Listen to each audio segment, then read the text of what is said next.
বাসায় যদি খুব সহজেই তৈরি করতে পারি এরকম সুন্দর মজাদার পটেটো স্ন্যাক্স, চিজে ভরপুর, তো বাইরে কি আর খেতে যাওয়া লাগে? দেখুন কত সুন্দর চিজে ভরা পটেটো স্ন্যাক্স বাসায় খুব সহজেই তৈরি করা যায়। আসসালামু আলাইকুম, কেমন আছেন সবাই? আশা করি সবাই ভালো আছেন। আজকে আমি এই পটেটো স্ন্যাক্সটা কীভাবে তৈরি করেছি চলুন আপনাদেরকে দেখাই। এখানে আমি 4টা আলু সিদ্ধ করে নিয়েছি। আগে থেকে প্রেসার কুকারে দিয়ে আমি আলুগুলোকে সিদ্ধ করে নিয়েছি। এখন এই আলুগুলোকে আমি এই কাঁটা চামচ দিয়ে এভাবে চেপে চেপে সবগুলোকে একে একে গ্রেট করে নিব।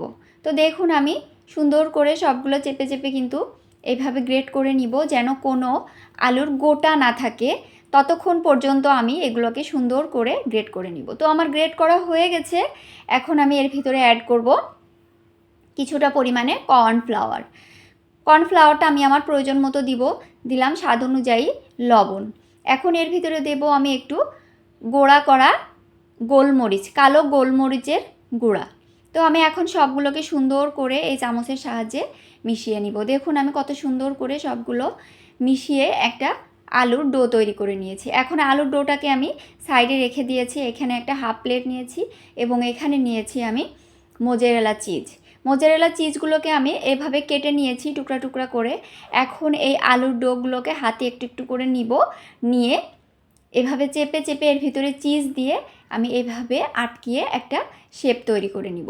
তো দেখুন আমি এইভাবে চেপে চেপে সুন্দর করে একটা শেপ দিয়ে আমি সবগুলোকে এইভাবে ঠিক একইভাবে সবগুলো তৈরি করে নিব। তো ফাইনালি আমার সবগুলো আমি এইভাবে তৈরি করে নিয়েছি চিজ ভরিয়ে। এখন এটাকে আমি পাশে রেখে এখানে আমি একটা ডিম নিয়েছি এবং কিছু ব্রেড ক্রাম্ব নিয়েছি। এখন এই ডিমটাকে আমি প্রথমে কাঁটা চামচ দিয়ে সুন্দর করে ফেটিয়ে নিচ্ছি।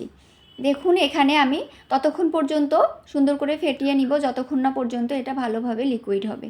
তো এখন আমি পটেটো স্ন্যাক্সের এই কিউবগুলো আমি এই প্রথমে ডিমের ভিতরে দেওয়ার পরে এখান থেকে উঠিয়ে আমি এখন ব্রেড ক্রাম্ব মাখিয়ে সবগুলোকে আমি এভাবে সুন্দর করে তৈরি করে নিব।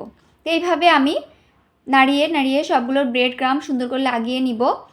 একইভাবে আমি সবগুলোই তৈরি করে নিব। এই যে সবগুলোই আমি দেখুন ব্রেড ক্রাম্ব দিয়ে এবং ডিমের ভিতরে করে রেডি করে নিয়েছি। এখন এখানে আমি একটা প্যান নিয়ে নিয়েছি। প্যানে আমি এখন কিছুটা তেল দিচ্ছি।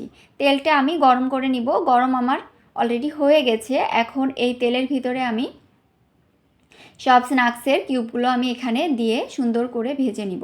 উল্টিয়ে পাল্টিয়ে যে আমি এইভাবে ভেজে নিব লাল লাল করে। তো দেখুন আমার কিন্তু আমি সবগুলোই কিন্তু ভাজা আমার হয়ে গেছে প্রায়। তো এখন আমি এগুলোকে একে একে সুন্দর করে উঠিয়ে নিব একটা হাফ প্লেটে।